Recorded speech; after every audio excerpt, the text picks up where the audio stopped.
My name is Padma Naidu. I'm an internist from Windsor, Ontario, and my co-chair is Dr. Megha Poddar. She's an endocrinologist from Toronto. We are very happy to be here, and thank you for the opportunity for to COS for both of us here.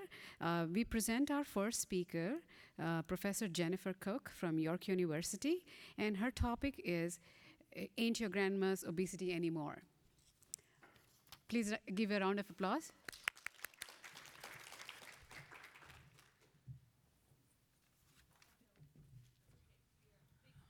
Okay, so thank you for the introduction. So my talk is basically talking about, it's not changing. Oh, okay. So things that have changed that may be contributing to the rise of obesity. And so when you think right off the top of the head, I'm sure that things like sedentary behaviors, physical inactivity, and poor dietary choices come to mind. But I'm here to suggest that maybe it's a little bit more complicated than this. And so one of the things that we've done is take a look at US population nationally representative data over time. And when we looked at what is your BMI for a given body weight, what we see is that there's actually an increase over time. So what this means is that a person in 2008 actually weighs about 20 pounds heavier than someone in 1975, despite the same age, ethnicity, SES, and physical activity levels. So all the things that you would want to adjust for in your model. So what is contributing to this 20 pounds? Why is it more difficult? Why is it so unfair? And I would like to suggest that maybe it's because the causes of obesity go beyond just diet and physical activity. And some of these things on this slide might seem bizarre to you, but I assure you that there's many scientists who are not me that have shown these things to be related with an increased risk for higher BMIs. Things like environmental pollutants, light exposure, the built environment, smoking, and the list goes on. And this is not an exhaustive list of some of the secular changes that have happened to our environment, the world that we live in, that you may have no control over it. And when you think about environmental pollutants, you might be thinking about a factory and nasty runoff water, but some of these things are coded on the receipts that you got from Tim Hortons after buying your coffee this morning. So, that could be a contributor that we have different sensitivities to. So just like some of us are allergic to nuts or vastly allergic to nuts, some of us have no effect on us whatsoever. And it's the same with each one of these factors. So none of them are the exact cause, but together in combination, in various combinations, it explains some of the differences in obesity between people. Now, the other thing that we've noticed in our group is that the way that obesity relates to health risk has also changed over time. And so, in fact, people are getting healthier in terms of their blood pressure and lipid profile. So this, again, might seem really bizarre. And when you look at the glucose profile for a given BMI, it's actually gone up over time. And so are we getting healthier or unhealthy? And it kind of depends on, well, what is your outcome? What is your measure of obesity? Now, some of the reasons why, for example, blood pressure might have gone down is that some medications may be more effective for persons with obesity. And so we've taken a look at different antihypertensive medications, and we show that, some of them actually are more effective in people with obesity as compared to normal weight or leaner individuals. This might explain some of the declines in blood pressure that you might see over time. Now, the other thing is that some of the contributors to your increasing body weight may relate to a different relationship in terms of how obesity relates with health risk. So hydrocarbons are produced anytime there's burning. It's also in pesticides and some textiles. And what we see is that depending on the organic phosphate or pollutant that you're talking about, some of them are associated with a significantly worse metabolic profile, and then for some reason this organic phosphate is associated with a better metabolic profile. And you might think this is absurd. Why would any environmental pollutant be good for you? I should go swim around in toxic sludge. That's not what I'm saying. But I'm saying that chemicals are just like medications. Some of them will have good metabolic consequences, and some will have negative metabolic consequences depending on the outcome that you're talking about. And so things that may be related with obesity may actually have greater or less metabolic consequences. Same thing with medications. Many of them have side effects. So antidepressants have been associated with weight gain, some weight gain and weight loss. And again, this class of tricyclic antidepressants are associated with worse metabolic profile for a given BMI, but SSRIs are associated with a better metabolic profile for a given BMI. So again, things that can alter our body weight and also how BMI relates with health risk. Now, some of the things that we use to help us lose weight or make us healthier may or may not actually make us healthier. So artificial sweeteners are often used in people that are trying to manage their weight, but our group has shown that perhaps it's associated with a metabolic profile as more like a type 2 diabetic if you consume sweeteners, in particular aspartame. In terms of saccharin, we didn't see a statistically higher glucose intolerance, but when you look at the difference between the lines, that's definitely a clinically relevant or meaningful difference between them. So again, questioning, is dieting or these weight loss practices actually good for you or potentially making you more unhealthy, even if you did lose weight?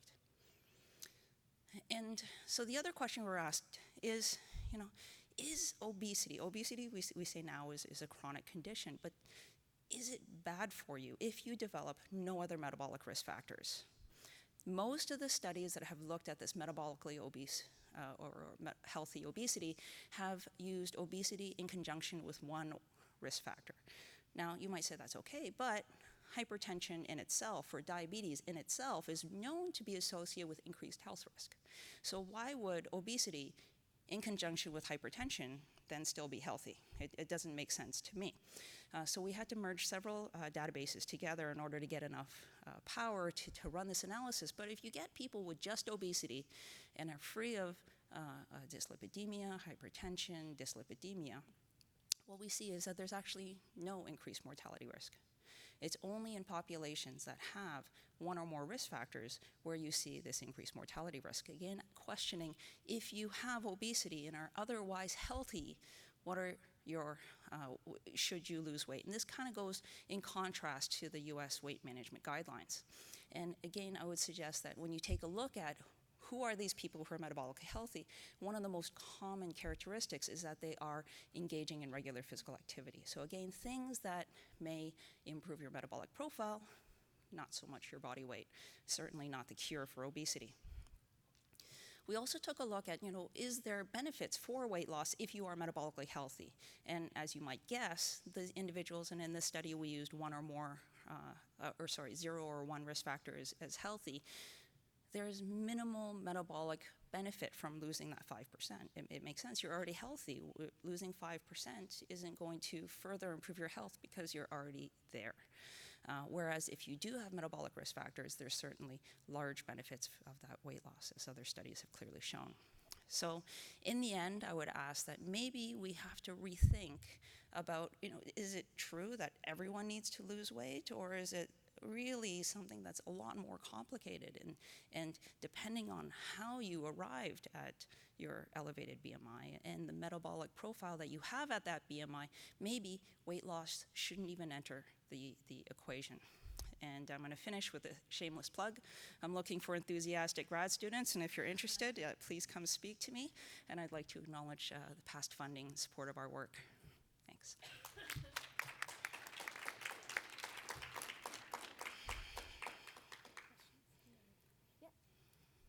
Go to the mic at the back there, that would be...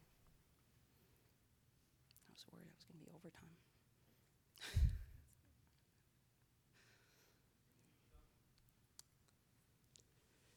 Well, thank you for the talk and raising many good issues.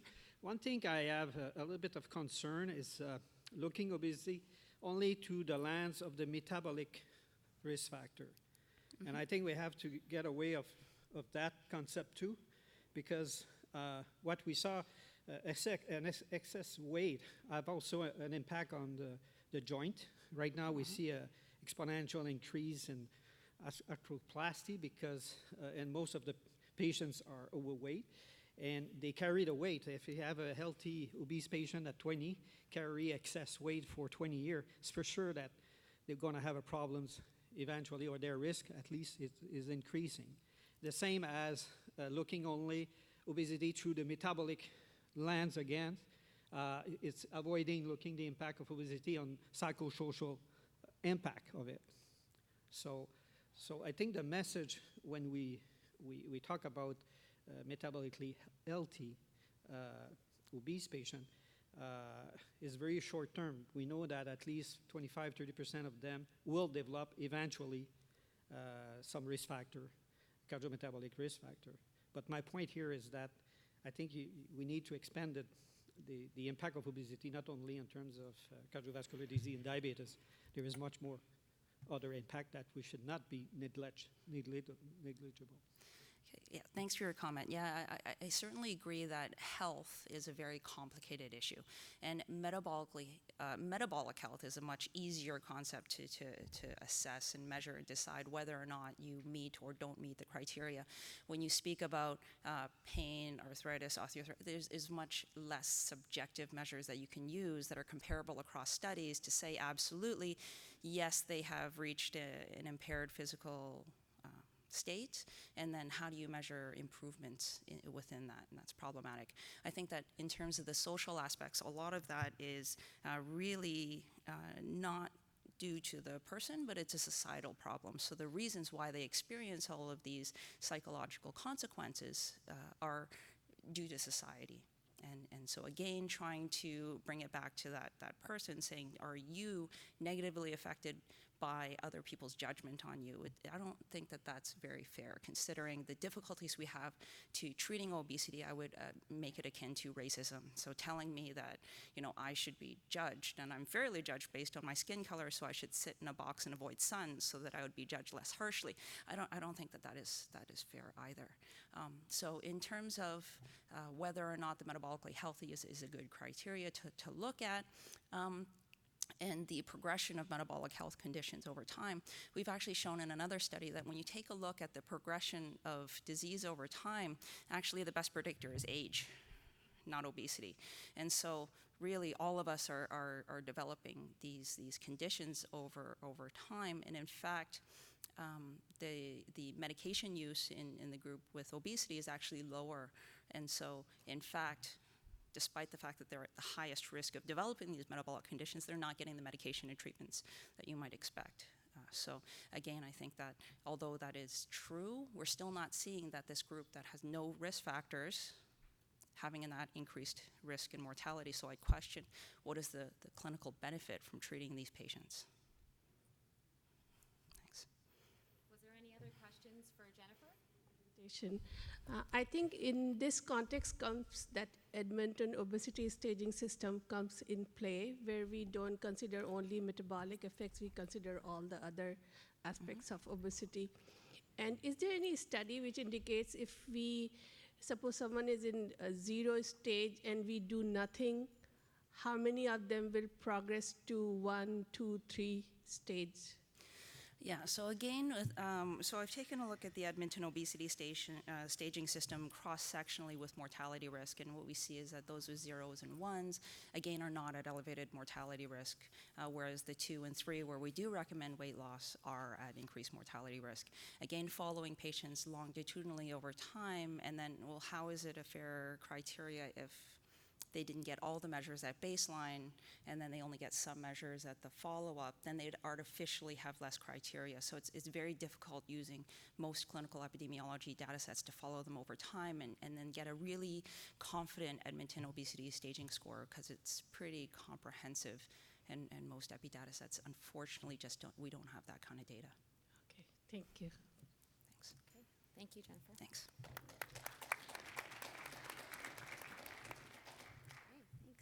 So next up, we have Dr. Sue Pederson from C-ENDO Diabetes and Endocrinology Clinic in Calgary.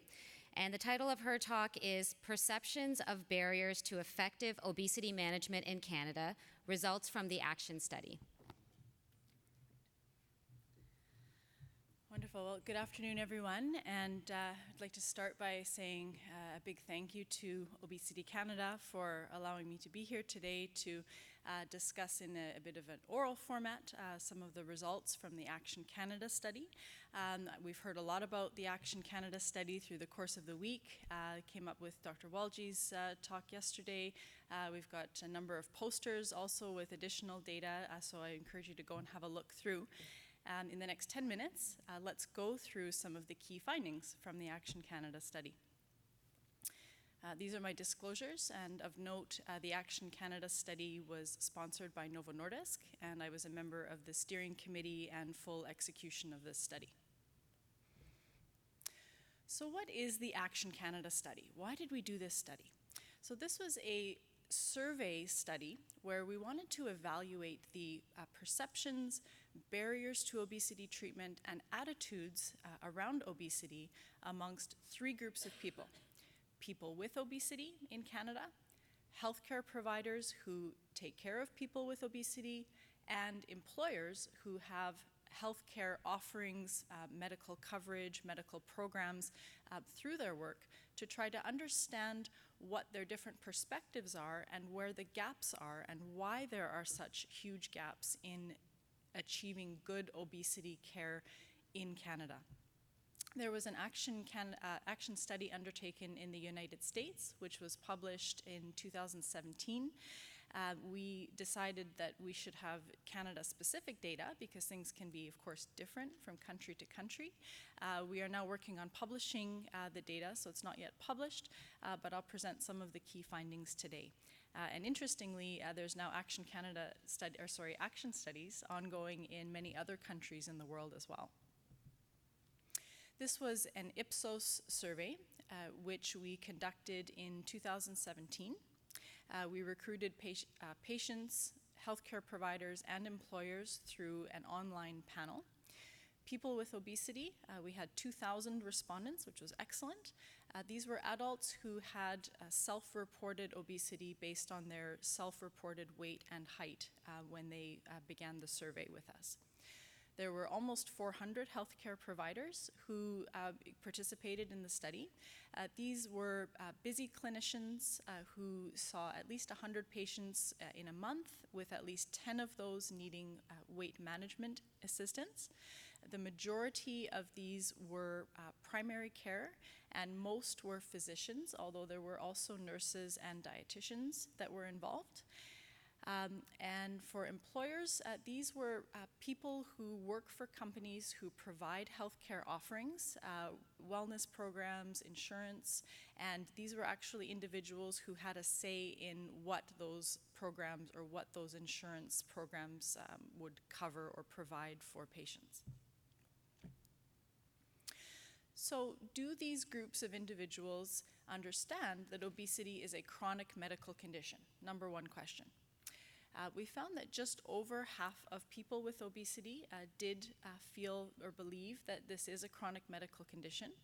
So we still have a way to go with helping to educate people with obesity that this is not a lifestyle problem. This is not their fault. This is a medical condition that is long-term and needs a long-term treatment approach. We were pleased to see that almost all healthcare providers were understanding that this is a chronic medical condition, so they've heard that message. Employers, about 71% of the employers felt that this was a chronic medical condition.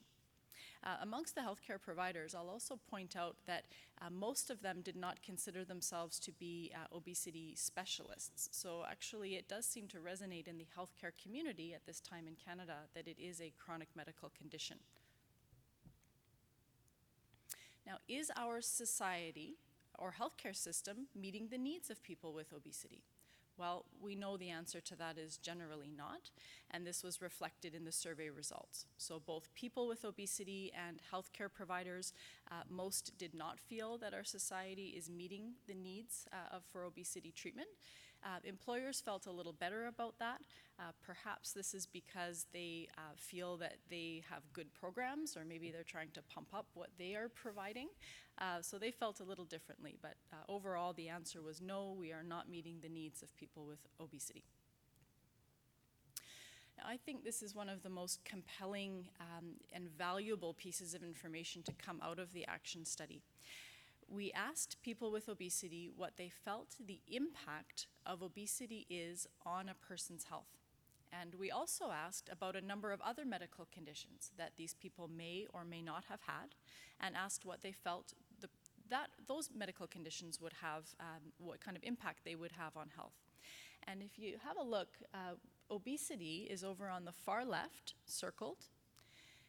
It ranked higher than heart failure, than cancer, than COPD, which is emphysema. The only two medical conditions that people with obesity felt had a greater impact on their health than obesity itself was stroke and diabetes. And you can see they barely ranked higher. So the message here is that people with obesity feel that it has a profound impact on their health. And of course, indeed it does. So whose responsibility is it to help with weight management? Where does the responsibility lie? We asked people with obesity this question, and 74% of them felt that weight loss was completely their own responsibility. And over on the far right here, you can see that only about 1 in 5 felt that their healthcare provider should have a role or contribution to helping with weight management. Now, when we asked healthcare providers that question, 78% of healthcare providers actually felt that they had a responsibility to help their patients manage obesity, but patients themselves didn't feel that way. So there's a disconnect there. If you don't feel that your physician or healthcare provider should be helping, you're probably not going to go to them looking for help. The majority of people with obesity felt that they could lose weight if they really set their mind to it, and also felt that they knew how to lose weight. So if people with obesity feel that they know how to lose weight and they could do it if they set their mind to it, are they having success? And the answer, of course, is generally not. We asked people in the survey if they had had success, which we defined as losing 10% of their weight in the last 3 years. Only 21% of patients with obesity had achieved that. And of those who had achieved 10% weight loss, only half of them had been able to keep that weight off for a year or more. Now, when we asked both people with obesity and healthcare providers what are the most efficacious treatment modalities, both groups said diet and exercise. Eat less and move more. And I think you've seen this also, Dr. Wharton alluded to that data as well at the lunchtime symposium, that only a minority of both people with obesity and healthcare providers felt that any other modality other than eat less and move more is actually useful, like access to dietitians or psychological support or pharmacotherapy, bariatric surgery. So we have an environment where patients feel it's their own responsibility. They feel like they know what to do. Healthcare providers want to help, but there's no engagement happening. Both groups think that diet and exercise work the best, which is not true in most cases, and we're not seeing successful weight management over the long term. So if a healthcare provider then is wanting to help and feels that they should contribute to help their patient manage obesity, well, where do we turn for tools and guidance? One of the first places we turn are guidelines, right? We love guidelines because they go beginning to end, they go through the whole process. What do I do? What do I engage? How do I do this? Only 6% of healthcare providers surveyed felt that the current guidelines are a useful tool.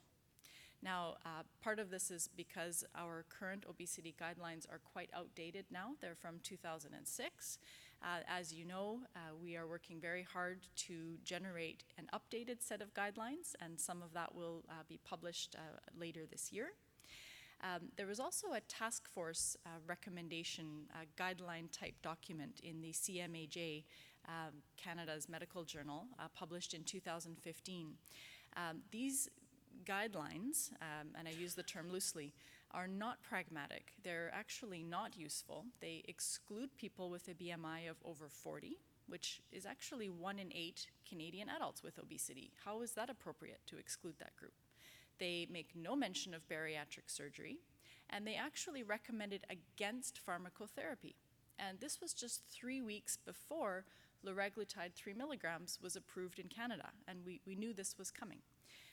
So it's not a guideline that is very utilized, nor should it be. Anyway, we're working on that, and by the end of the year and into next year, we'll have updated guidelines to refer to.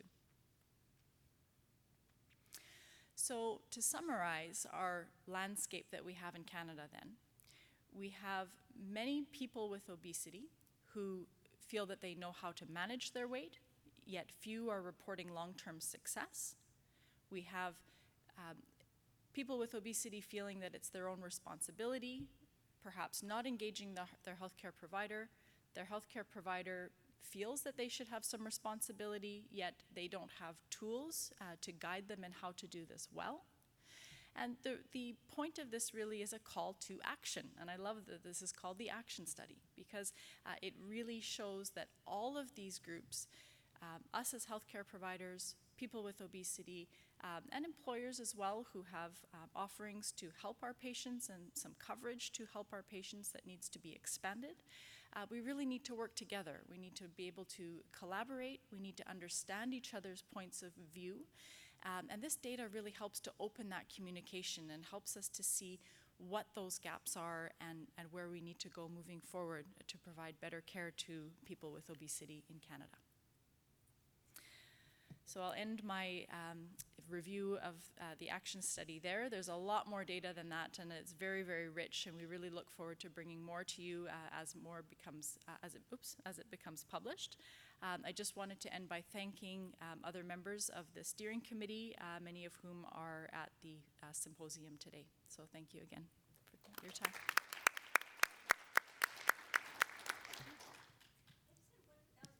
Thank you.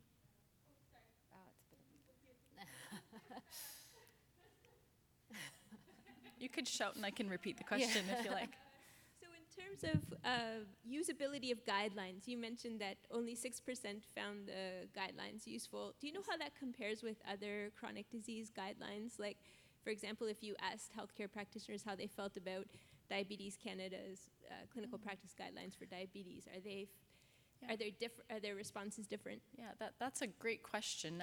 We've actually never done a survey study in the diabetes world to ask, do you find the guidelines to be useful? And that actually is a great research idea. I think we maybe should do that. The Diabetes Canada guidelines, of course, are updated every 5 years.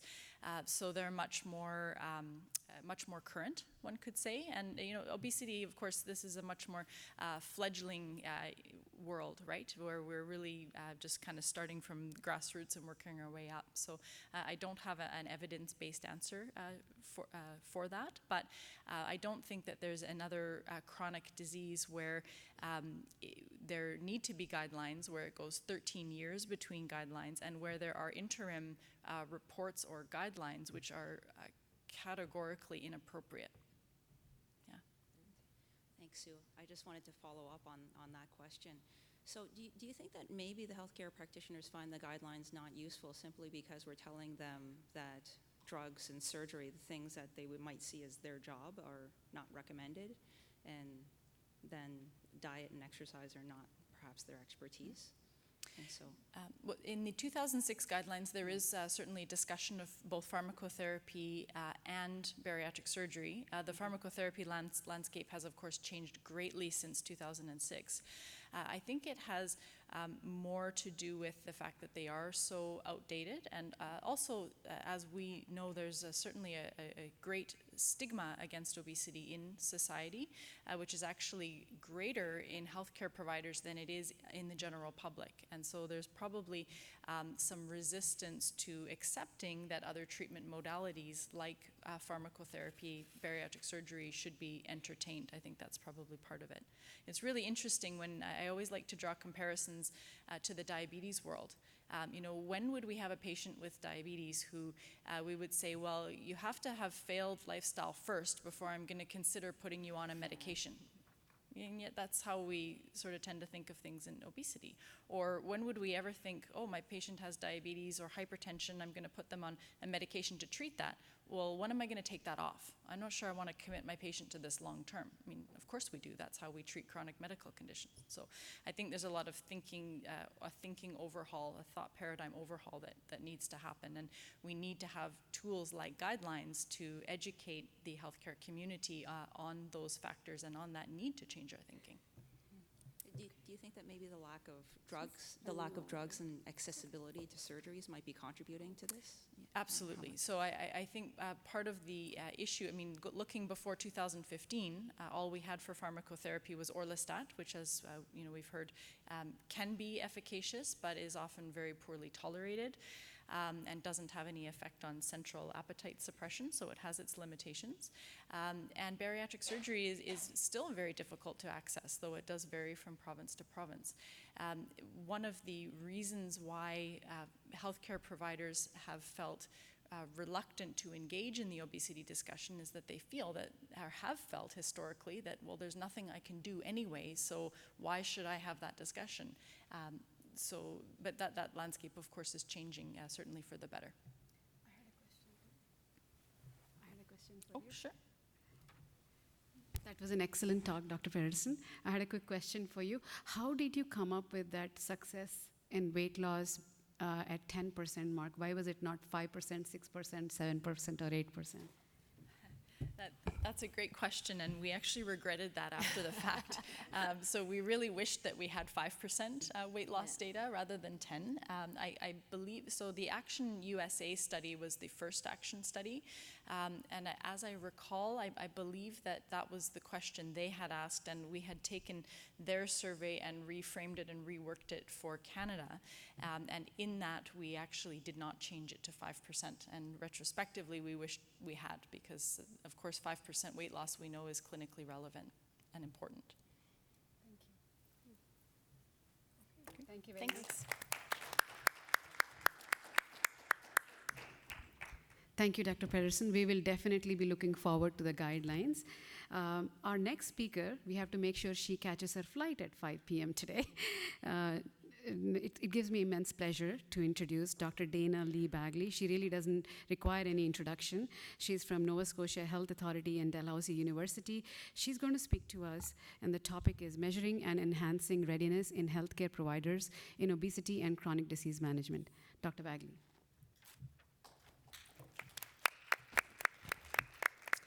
Hello, thank you. And actually my flight's at 6, so I actually think I have tons of time. But what I don't have is any slides. Okay, thank you. All right, so I'm going to be talking about actually changing healthcare provider behavior. Okay, so I'm a clinical psychologist. I work at the Nova Scotia Health Authority. I also have academic appointments at Dalhousie University in the Faculty of Medicine and St. Mary's University in the Department of Industrial and Organizational Psychology. Okay, so again, why are we talking about this? It's the issue of poor adherence.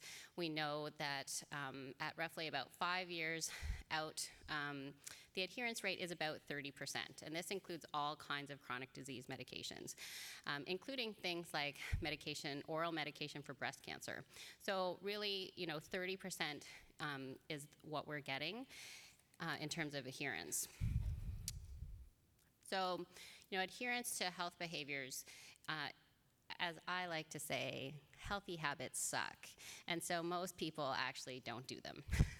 And what we know from research is actually that only 3% of the American population are doing these 4 health behaviors that, are discussed in terms of healthy habits. So at our institution, we worked at the Behavior Change Institute to develop a curriculum to train healthcare providers in chronic disease management. And this pulls together literatures from behavior modification, behavior therapy, motivational interviewing, acceptance and commitment therapy, CBT, so drawing from a number of different sources to train healthcare providers in chronic disease management. And this includes things like a change-based relationship, which is a spirit of empowering and collaborating with patients rather than teach and tell. Getting to behavior is things like assessing readiness and then knowing what to do with different levels of readiness. Behavior modification tools when people are actually ready.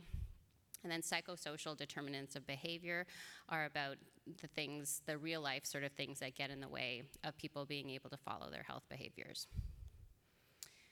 Okay, so one of the key principles in chronic disease management is readiness for change, right? And readiness is a state that changes, it's not a trait. And so one of the things that we think hasn't actually been addressed in trying to train healthcare providers to change their behaviors is the healthcare provider readiness. So when we first started working at the BCI, basically people who are really enthusiastic about it and basically were really, interested in it would come to us and say, hey, could you train us? And we'd say, great, yes, definitely. And then over time, we were asked to go to units and train everybody in the unit, right? The diabetes center, everybody needs to be trained in, behavior change skills. And once you do that, you quickly realize that there are some providers who are ready to learn behavior change skills and to use them, and there are some providers who are not ready to use behavior change skills. And so one of the things that we started doing was actually assessing the readiness of the healthcare provider. So we try to take a parallel approach in terms of how we're encouraging healthcare providers to interact with their patients by modeling the behaviors about readiness, about understanding different levels of readiness when we're trying to change healthcare providers. And that it's the same thing, we're trying to change behavior in both contexts. Okay, so we use what we call a traffic light assessment, and we ask these 4 questions. Do you consider the behavior a problem? Are you bothered by the behavior? Are you interested in changing the behavior? And are you ready to change now? And you can then categorize people basically into green light, they're ready. They sort of have given you a convincing yes to all 4 conditions. They're ambivalent about change, they're yellow light. This is the classic yes, but, right? Yes, I'd like to change, but I'm not sure I can do it now. Or yes, I'd like to change, but I don't have time for it. And then red light is not ready for change, and they say a not yes to all 4 conditions. And so what we do now when we are asked to go train a unit is we actually conduct a readiness assessment about learning behavior change skills and using behavior change skills with the healthcare providers. So we also do one with the managers, and we really want the managers to be green light before we proceed because they need to be ready to dedicate time and resources to having their staff trained. But then we go in and we do a readiness assessment with the healthcare providers. And so this is what it sounds like. We have a self-report version that they can fill out. One of the things about a readiness assessment is that it's supposed to be transparent, which means that everybody understands what's kind of going on and we all share the same language about it.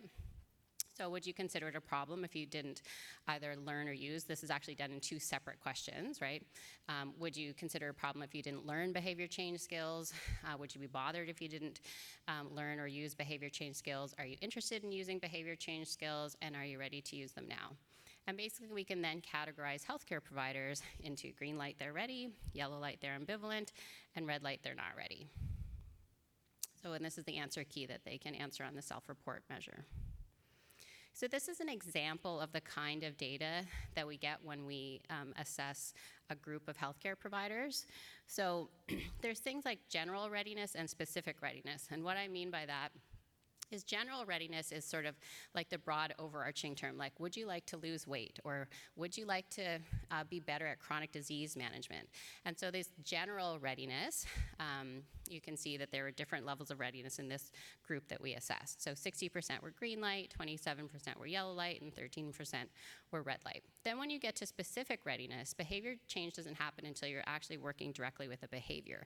So once you get to a behavioral level, it actually changes your readiness, right? So lots of people are interested in losing weight, but then when you get to the behaviors that you actually have to do to manage your weight, that's a different level of readiness. Same thing with healthcare providers, right? They think it's a great idea to learn chronic disease management. When we tell them they have to go to a workshop for 3 or 6 hours, now it suddenly has changed their level of readiness, right? And typically, as you can see, actually their readiness, the green lights go down and the yellow lights get bigger, right? That group of people, which is to say that the most common answer we get really is people saying, this sounds like a great idea, but I don't have time for that. And so In our sort of journey of training healthcare providers, we stumbled upon something quite interesting, which is that we offered a professional resiliency program to a unit. And the manager of the unit said, I'm making it mandatory. And we were like, you can't really mandate professional resiliency. She was like, nope, because the people who really need it are not going to show up, and I'm going to make it mandatory. We're like, okay, so we go and we do this workshop. We do the same like spiel that you do with like prisoners. We're like, you just have to sit here. You're not mandated to learn anything. You're not mandated to participate, right? And so we do this intervention. It was based on acceptance and commitment therapy, which is a type of CBT that includes things like mindfulness and acceptance skills. And we did pre-post measures, and we actually assessed their readiness. So we basically asked them, if you weren't forced to be here, would you actually be here? So the ready group was like, yeah, regardless of whether I was forced to be here, I'd be here. The not ready group was like, I'm only here because I was mandated to be here. And what we actually found in the pre-post data is that the manager was right, which was that the not ready group was actually performing worse and had more days of absence, for example, than the ready group. And over time, they were the ones that changed the most. So they changed to get closer to the ready group. And so we thought this was pretty interesting, and in fact, completely contradictory to what you would do, like what they say in terms of stress management workshops or things like that. But we thought a lot about the intervention itself, and that we sort of realized maybe this is actually an intervention for yellow light readiness, in that there's aspects of the intervention which talks about things like values and talks about things like what's getting in the way of making change that actually might be appropriate for a yellow light provider. And so this program got adapted into our professional readiness program. So it's based on acceptance and commitment therapy, and basically we pulled a whole bunch of empirically supported skills and techniques from the literature actually on workplace. And again, it includes things like what's in it for you to learn chronic disease management? Why does this matter for you as a healthcare provider to show up in this way? And then also sort of distress tolerance skills, which that it's actually a challenging thing to change from being an expert to being a collaborator. Being an expert offers a certain level of safety and comfort that I know what I'm doing, and if you just do it, then everything will be okay. Asking them to collaborate and recognizing that actually they don't have as much control as they would like is actually a stressful thing for healthcare providers. And so we do a bunch of skills around tolerating the stress of change. Coping, with not being the expert anymore. And really that's about their willingness to be uncomfortable. So we're not trying to convince them that they will suddenly be comfortable in having, awkward conversations. It's that they're willing to be uncomfortable in order to show up as a healthcare provider they want to be. So one of the things that we have done with our most recent group is we actually track them using daily behavioral measures. So again, our interest is in, does it actually change their day-to-day behavior? So just like with patients, we often give them a whole bunch of knowledge and expect that that is going to change their behavior, and we know that knowledge is not enough. And so our interventions are really about how do you actually change the behavior, how do you implement the things you already know you should be doing. And so we asked these behavioral measures about the extent to which they were using some of the behavior change skills, and they track those behaviors over time while they're in the training. Now, tracking your behavior is actually also a means of change, right? And so it's actually very deliberate on our part that we're asking them to be conscious of these behaviors as they're going through the training. And so because we always have very small sample sizes, we are using a single case experimental design to analyze this. And this is just one example. So this is one healthcare provider with one of the questions that we talked about and their reports of how much they were using the skill over time. The blue lines are the days that they got training. And so this group, we always kind of work with the group to say what kind of schedule is going to work best for you. And so this group got one roughly once a month. And so we haven't analyzed this data yet, but there's stats that we can use to sort of analyze whether the training days actually change the behavior over time. Okay. Thank you. That's it.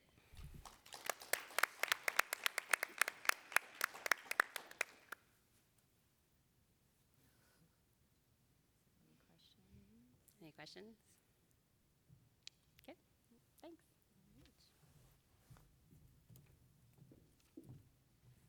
Fantastic, thank you. So next up we have Dr. Denise Campbell-Scherer from the University of Alberta, and she'll be discussing designing a conversation tool to better support primary care in obesity management. Thank you. Hello, everybody. Thank you so much for having me here. I'm excited to get to present the work of our group as soon as we have slides. Yeah. So this is a nice build on from the action study and then from what Dayna was sharing about provider readiness, because as we all know in primary care, the reality is that globally, medical students are not being taught about this disease. Usually they get about 3 hours of training on obesity once in first year. It's never reinforced ever again. And we expect to sprinkle magic fairy dust and see this change. So this whole work started back a few years ago with the 5A's team project, which was about, and the program, which is about how do we change primary care to improve care for people living with obesity and overweight. And one of the things we did in that study was we worked with providers to try to understand from a primary care provider's point of view, interdisciplinary providers, what they actually needed in order to change. And then coming out of that work, we actually had a patient group where we did qualitative work, and we asked the patients, what do you want? What do you want from your provider? What do you want from your primary care network? And what all the patients said was, I want a personalized assessment. I want my family doctor to bring this up. I want them to be careful and kind, and I want to have a conversation. So we said, okay, let's figure that out. So this project here is largely funded by CIHR and a little bit of some work carry on from the 5A's team program. So those are my disclosures, just grant stuff for research. So the objective of this part of the study was to collaboratively work with patients to identify needs and expectations of obesity management and to design tools to support collaborative engagement and create personalized care plans. And we built upon, one of the things we did in the 5A's team study was, one of the things we learned was that the ways that we had been training these frontline providers weren't working for them because we were using tertiary tools and approaches, and that didn't match the context in which they were working. So over the 6-month intervention, every time a provider said, gee, I wish I had a tool for that, we would go try to find it, and if it didn't exist, we would make it. And we went back to them in a repeated fashion to see if it was meeting their needs. But in that study, we didn't have a chance to check it out with patients. And it also wasn't specifically about the nature of the primary care encounter.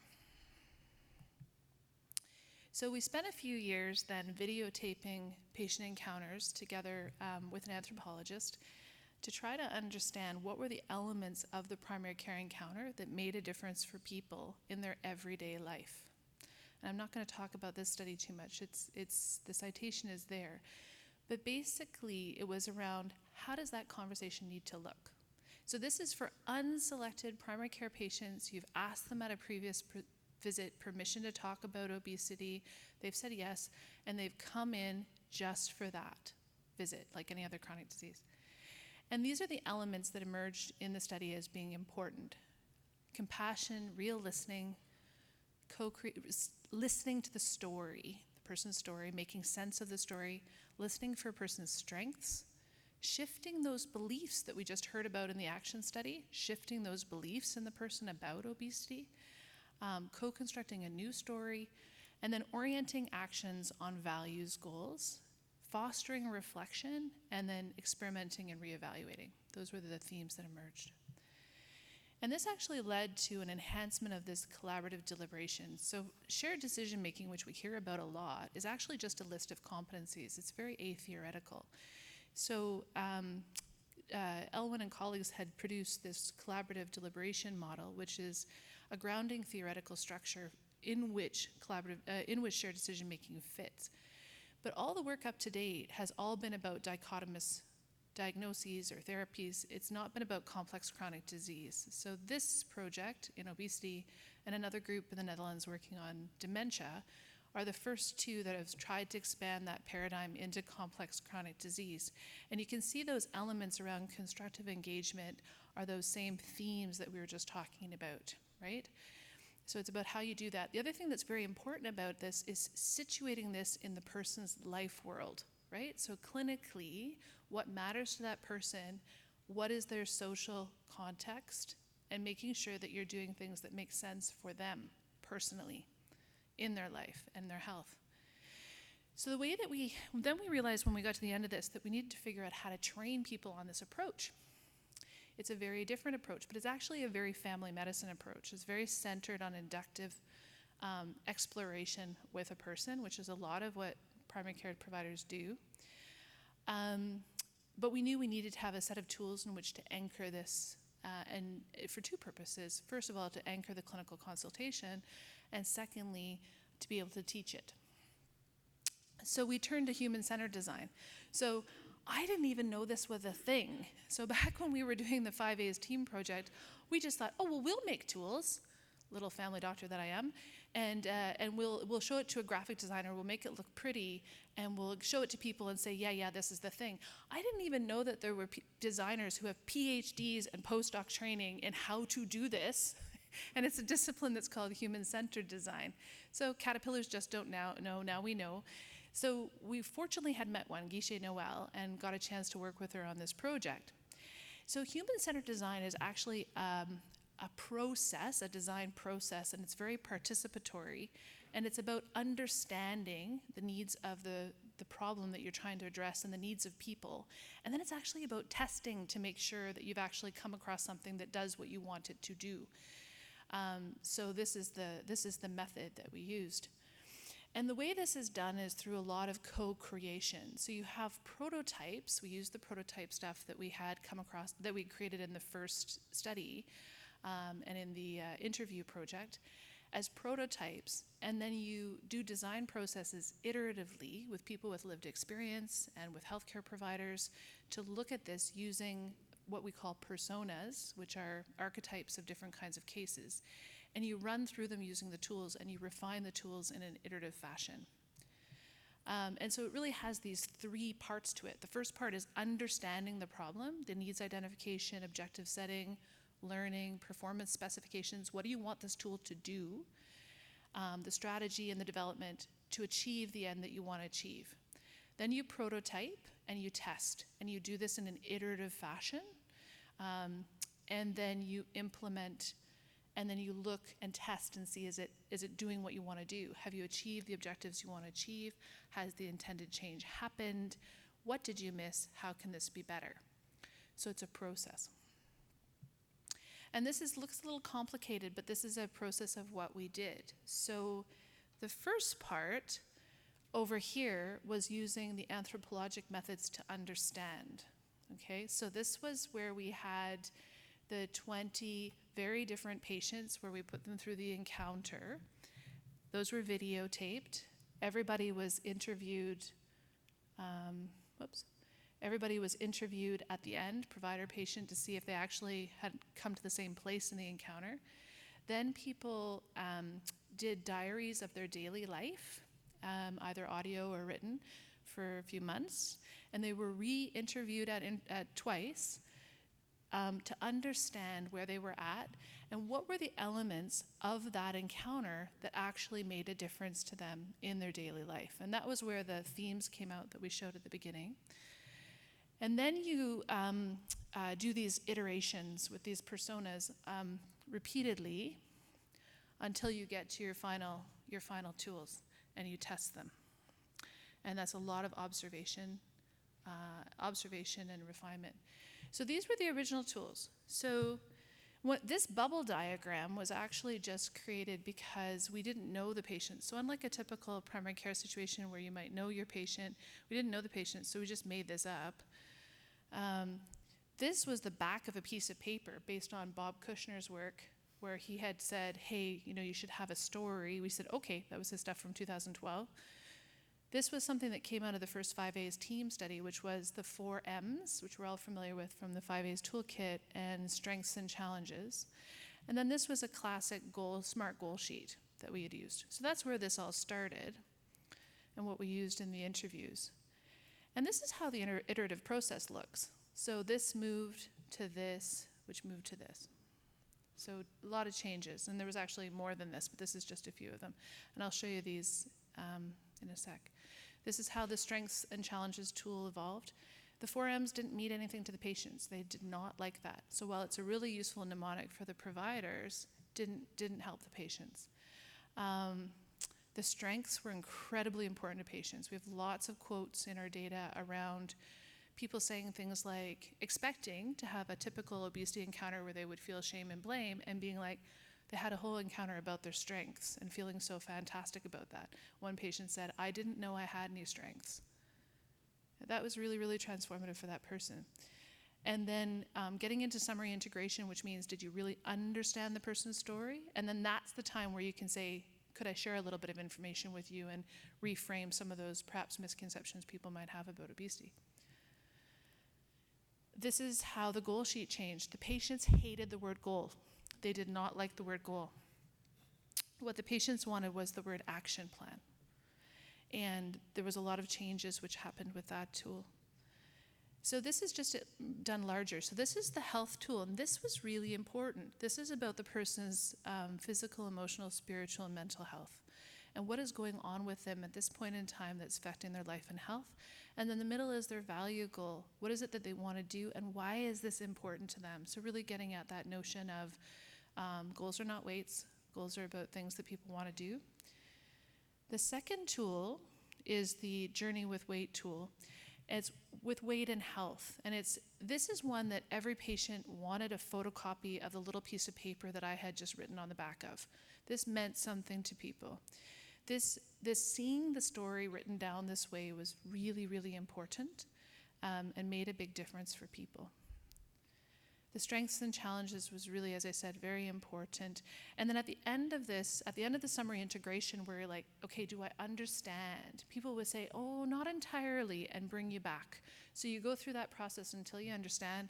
And then here is, okay, now that you understand, is there something that you want to tackle at this particular point in time? And very interestingly, a lot of patients say no, and they want to go away and think about it for a little bit. The other thing in the study is a lot of people changed their goals after they went home, and you see that in the diary. And that's okay. They just came up with different things that were important to them. And then this is the action plan, how that evolved, with sort of a confidence scale here. They hated the word confidence scale. So it's just using language that worked for the people. And then this is for them to take home, to do tracking, and to reflect on what was working for them and what wasn't working for them. So that's how these tools shifted and changed. So there's quite a huge change from the beginning to the end. So what did we do with that afterwards? So we then trained providers who hadn't been part of any of this, typically fairly keen academic family docs, but colleagues of mine who don't necessarily do a lot of obesity work or know much about it. We gave them some training to see if they could do this, and then we observed them with video to see how they were doing with the encounter. And they actually got up to speed very, very quickly. In fact, one of my very generous endocrinology consultant colleagues who's been in practice for about 40 years got trained, and he actually really likes it. He said it's really helped him with his encounters because it's helped him push through some blocks that he'd had with people in quite interesting and useful ways. The actual encounter takes, once you're trained and you've practiced a bit, you can do this in about 20 to 25 minutes, which I would say is the limit, absolute total upper limit for a primary care encounter. But it does push things in really, really interesting ways, and the follow-on visits are quite a bit shorter. They can be more of a typical kind of 10 to 15-minute visit. And also sometimes the action plan is that the person really does want to spend time with the mental health worker or the psychologist or the dietitian. That might be appropriate, or with the respiratory therapist, or with the chronic pain clinic, or with EMDR therapy, or wherever the person wants to go with their care. We've also tested it we've created a course for primary care providers, CPD course, where we put them through this, and they also then get to practice with standardized patients. And that's been actually really interesting to see, because using this approach, even with people who've just watched a video on the day prior to the CPD course, just with a video and some instruction and then practice, they're actually able to do it quite well. So part of it is giving a structure and a language and an approach to give people something to anchor on with. So when Dayna was talking about being in that space of discomfort, it's easier to be in a new space where you've never been trained before if you have something to hold on to with a scaffolding to help give you a direction. And over time, as you've done this more and more, you begin to own it, and it becomes more fluid, and perhaps you need to lean on the tools a little bit less. So I think what we learned a lot of things so far through this process, but one of them is clearly the value of interdisciplinarity in your research approach. So there's no way that any of us alone could do this. You needed to have all the different disciplines. You need to have anthropology. You need to have all the different disciplines that work together, human-centered design. The other thing I really learned is the importance of making sure that when we design tools, that we're doing it well, and that the tools that we're creating actually meet the needs of the people that we're designing them for, that they're actually designed by somebody ideally who knows something about design, and that they're actually tested to make sure that they're achieving the outcomes that we want to see from the tools. So I think we're getting closer. And they really are designed, and actually I've used the same set of tools with some of my patients who are stuck with alcohol. I've used the same tools with some of my patients with chronic pain, and they work quite well. So obviously you change the weight on the sidebar, but the concept of how and that is what makes it practical in primary care, because as I always say, a specialist, in a specialty office, the patients come and go and the disease stays. In the primary care office, the diseases come and go and the patient stays, right? We're about people. We're specialists in people, right? This is very, very much in line with a lot of the work we do. But what's happened is we actually have completely neglected to train that workforce to know how to do anything in this space. So I think it's time to move past magic fairy dust and actually start doing deliberate training, and that's what we're working on the 5A's team. And I think this is a good step forward for us in terms of having a way to anchor those consultations. So thank you.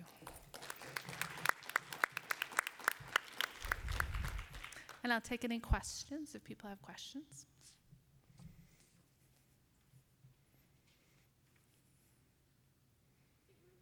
Yeah, I know. I feel like it's a sea out there, way far. So my question is, what's the process time from ideation to completion of the tool? And in a pragmatic way, like how quickly can this get done in people's general practice? Like how did it work? Sorry, so you mean in terms of the actual doing in the office? Well, the tools themselves that you've created, you have them tested and then you collaborate and you test some more. And how long does that take? Like how long was that whole process? The process of development? Yeah. It's very light touch from the perspective of the providers and the patients. It's very heavy touch from the perspective of the designer. So they're done in co-creation sessions. You saw a picture of one. And those sessions are, usually 2.5 hours. And there were several of them. For each one of those sessions, you're looking at about 20 hours of design work outside the session. Okay, Yeah. thank you. So it's light touch from the perspective of the patients and the providers, but it's heavy touch from the perspective of the PhD designer. And just the last question, and how many patients did you get to collaborate on this? A lot. So in the original derivation with the video testing, that was 20. So we had a cohort of patients of 45 or so from the 5A's team trial. They had all consented to be approached for future studies. So based on what we knew about them from the cohort, we were able to select very diverse people. And so we selected 20 very diverse people and invited them to participate in the original derivation. And then in the co-creation sessions, I think we ended up with 4 co-creation sessions with different mixes. One of the nights was just about patients. I think we had 3 tables of about 4 patients. Another night was just providers, and then we had one where everybody was together. Okay, super. Thank you. Thank you. Yes. Hi. So is this going to be available? Is this available on the website under HCP? Like you keep mentioning the 5As Yeah. committee. So if you go on the Obesity Canada page, Yeah. there's the 5As section for providers, and there's one that's called the 5As team or the 5AST, and all of our stuff goes there. So every tool, every resource, every paper, everything is there. The course for providers is there. This particular set of tools, we've just done the copywriting and stuff for them, so they'll be available there as well. So people just, we don't charge for anything, but we just want to make sure that they're being used in the way that they're intended. So there's just a licensing agreement to make sure that they're used the way that they're intended. Great, thank you. Yeah. Yeah. So that was an excellent presentation. I had a quick question, and I agree 100% with you. I am a specialist, and I agree that obesity care has to be, we need proper guidelines for family doctors, and this work of yours will go a long ways in developing all that treatment tools for primary care doctors. But my question was, your estimated time that you're talking is about 20-25 minutes, and I'm not a family doctor, but I know a lot of family doctors would probably say, how do I find so much time? So what's your answer to that? Well, so I've been a family doctor for 20 years, and we find the time for things where we feel comfortable. You know, the Supreme Court of Canada had no problem with telling family doctors they have to do medical-assisted dying. Those conversations take more than 10 minutes. We provide the vast bulk of mental health care in this country, and taking care of patients with depression tends to take more than 10 minutes. So when you get past the original problem, the issue is not time. The issue is that people don't feel confident, they don't feel comfortable, they don't feel empowered, they don't know what to say, it's sensitive, and they don't have the tools or resources. In Alberta, we do have a complex fee code for complex chronic disease, including obesity, which actually bills very nicely for a visit that would be of this duration. And I think if we can prove that this makes a difference for people, you know, I was a family doc for 12 years before I met Aria, and I was clueless. I had no idea how to help my patients coming in. I didn't work with a team at that time. I was at sea with this. And yet I took care of people with type 2 diabetes all that time, and I tickled their feet, and I had them pee in a cup, and I took their blood, and I put them on pills, and I never once had a conversation with them about their weight. And so I would just submit to you as a country, I think we could probably agree to find a fee code for a one-time half-an-hour visit with your family doc to have a conversation. And the US has such a fee code, by the way, with follow-on visits. So I don't think that's an insurmountable barrier. I think we do about lots and lots of hard stuff, but it starts with the fact that we are not training anybody ever to know how to do this work.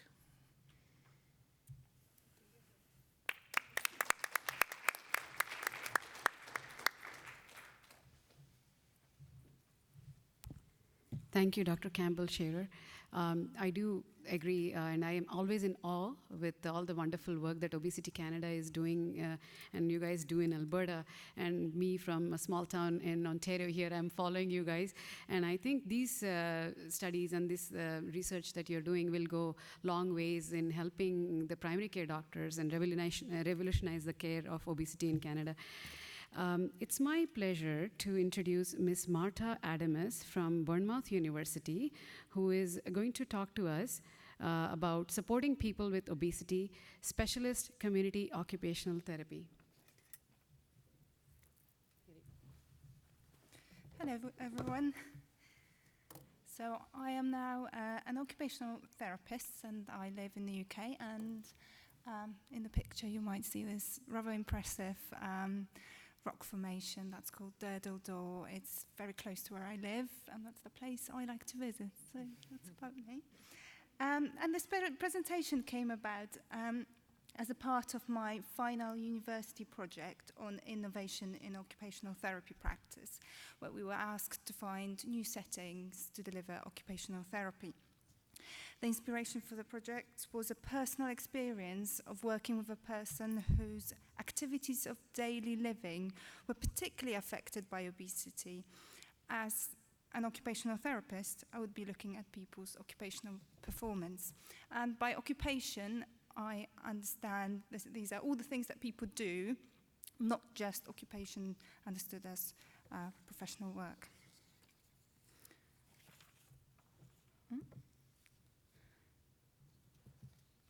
So obesity is in public eye, and UK government is recognising it as a serious public health issue. And there are various government initiatives that are trying to tackle obesity, mainly from the weight loss point of view, such as soft drinks, industry levy, and weighing children at schools. There are more accessible places which are designed for people with disabilities, mainly wheelchair users, but not necessarily people with obesity. And despite making a quarter of UK's population, people with obesity are marginalised and stigmatised group. A recent study on weight stigma that looked at countries around the world found the harshest beliefs in the UK. So in England, 63% of population are classed as having obesity or overweight. 24.2 live with obesity. And many people worry about the cost of obesity.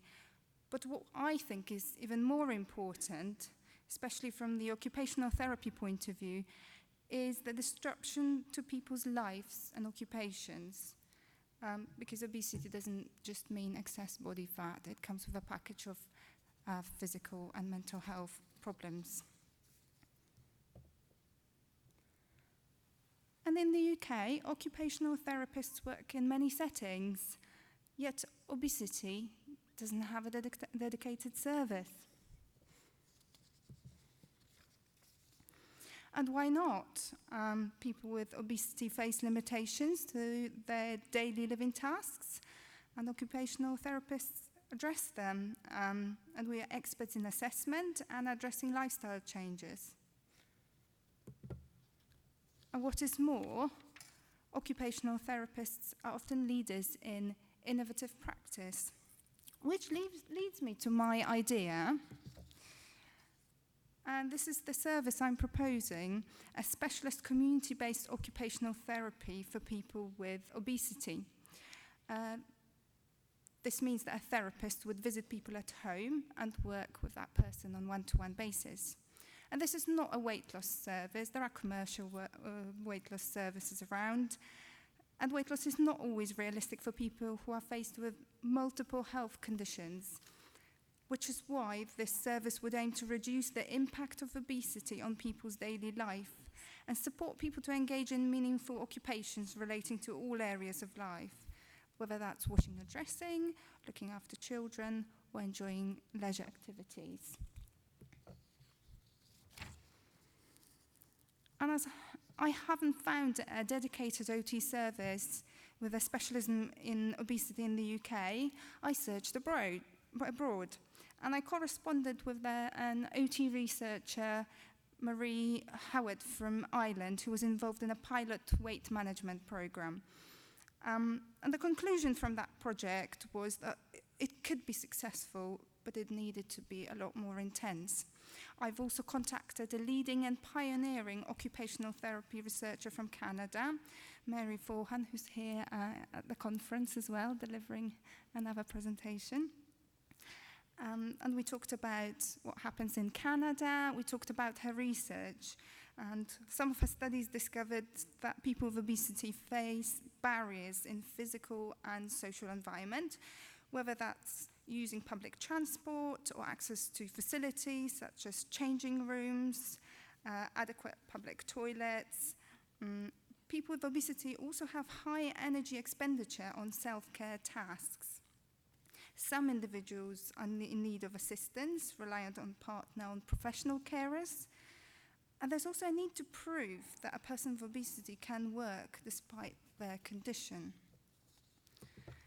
So I did my literature review, and the result of that were three conclusions: that people with obesity have limited occupational choices to participate in activities of daily living due to the barriers in environment, stigma, and self-stigmatization.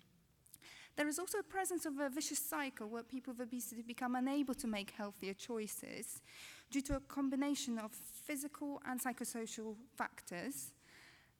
And also, last but not least, the research suggests that waiting for the weight loss to happen does not enable people to engage in activities and in turn to make healthier choices. However, enabling people to do that prior to weight loss or despite weight loss, we are aiding persons' health and well-being. And I've got an example from practice to illustrate all these 3 points. My colleague has been working to provide housing adaptations for a person with obesity who did not have adequate washing facilities and needed a ramp for access to be able to leave his home. A level access shower and a ramp have been installed to his property, and sometime later he called my colleague to tell her that she absolutely transformed his life. He joined the choir and he was going to volunteer locally. He was no longer isolated, made friends, and enjoyed his life again despite his disability. So adaptations to his property broke the vicious cycle and allowed this man to engage in activities of his choice, and that all had positive impact on his health and well-being. Occupational therapists use models to guide our thinking. And the complexities of obesity are very well captured by occupational therapy models. So I used a model of human occupation where I related some of its components to the Foresight obesity map, which you're probably familiar with. And just to relate this to my example from practice, so the person from my example benefited from adaptations to his activity environment, which changed his performance capacity in chosen occupations, and he was enabled to join a choir and became a volunteer. Adaptations to environment are only one aspect of the work of occupational therapists, and a dedicated obesity service could achieve a lot more. For example, activity analysis is used for breaking down tasks to individual steps and skills required to work out where the problem lies. And the research found that people with obesity take much longer to complete self-care tasks and often experience fatigue. So energy conservation techniques could support people to manage better by pacing themselves, by planning ahead what they need or want to do. Also, falls are very common in people with obesity and are becoming a separate area of specialism. People with obesity fall in a different way to people with other conditions. It might be very embarrassing to a younger person with obesity to attend a generic falls prevention class with mainly older adults. And falls can lead to further injuries, we all know that, and hospital admissions, which is why it's absolutely paramount to work on prevention. There's a problem of anxiety, also anxiety around falls. That could be a major problem for people with obesity, and OTs can teach anxiety management techniques. OTs can support people to get back to paid and unpaid work, whether that's, for example, caring for family members or just going back to paid employment. And also self-advocacy and being able to ask for help is very important for people with obesity. This could be asking for a belt extender on the plane or appropriate seating at work.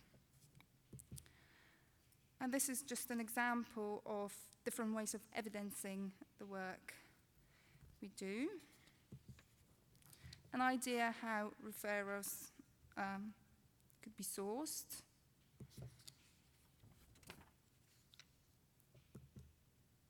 Ideas for funding. And an idea of a cost summary for a post. So if you were translated into Canadian dollars, that's about £140,000 for for a post. Some practicalities. And maybe potential benefits that the service could bring. But what I really want to talk to you about is what happened after I've done my project. And I managed to deliver a training session to occupational therapy assistants and rehab assistants in the city where I work, which raised enormous discussion, which carried on long after the session, which was great to find out from the service leads. And also I've done a presentation for OT colleagues from Housing Adaptation Team and my clinical supervisor. That raised, again, a lot of discussion, and I've asked them, so what do you think about my idea? And they said, oh, this is not possible, this is fantasy. And then I've asked them, if I told you this was for family and children, and they all said, oh yeah, that would happen.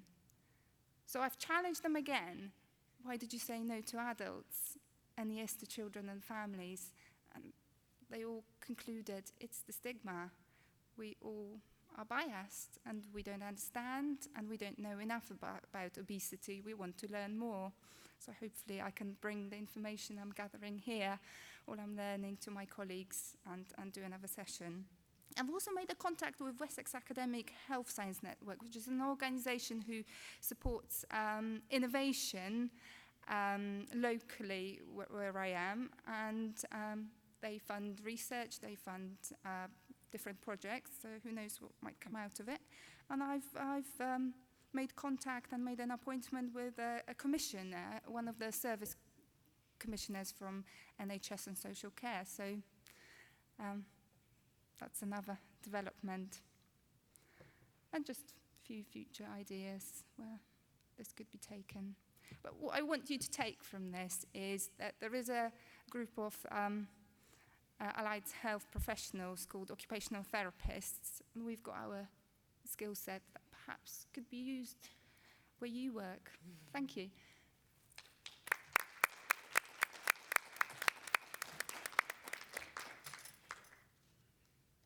Any questions? Hi, Marta. Thank you so much for your presentation. It's lovely to see how, we're in Canada and to see how things are progressing in the UK. And I'm just curious about how you feel, obesity research is developing in the UK, and if you have any sort of insight into some of the things that you can maybe take from here back with you. Well, I've been struggling a lot to find like-minded professionals who are not perhaps just interested in weight loss, but supporting people as they are, supporting here and now. And I haven't found a group as such, not professionals, not in academia, which is why I corresponded with Mary Vaughan and Marie Howard. So, but having been here, I realized that perhaps I wasn't looking widely enough, and perhaps I should have looked to other professions, not just allied health professionals. I think you're quite advanced here from what I can see at this conference, and there's a lot of fantastic work going on. Thank you. Hi, Marta. I'm so glad you managed to connect with Mary, and I know she would love to have heard your talk today if she wasn't off doing her own advocacy work in another session. So thanks for your presentation. It's interesting, I've done a teeny bit of work with occupational therapists. I'm not an OT myself, but I thought you might be interested. The Canadian Association of OTs says that occupational therapists have the skills, knowledge, and expertise to contribute to practice, policy, research, and education in the areas of obesity, prevention, treatment, and in management. So in a very small study I've done, this was with pediatric OTs, when I gave them that sentence and said, what do you think? And they all looked horrified. And we're like, no, so it's really interesting that the leading body is saying one thing and maybe practicing OTs don't feel able to do that. So my very long-winded question is, what do you think OTs need in order to be able to fulfill that mandate?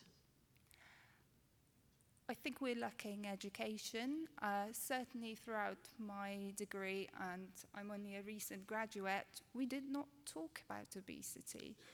I haven't seen a single course, apart from bariatric equipment, that would educate us about obesity.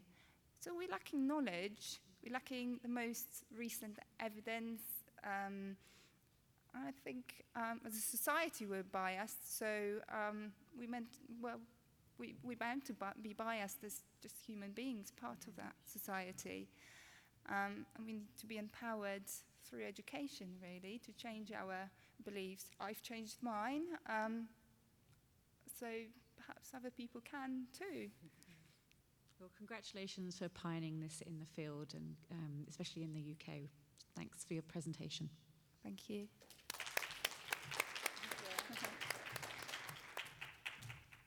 Thank you, that was fantastic. Next up, we have Dr. Stasia Hadjiyannakis from the Centre of Healthy Active Living and the Children's Hospital of Eastern Ontario Research Institute. And her title of her talk is Development of Type 2 Diabetes Prevention Toolkit, Perspective of Healthcare Professionals.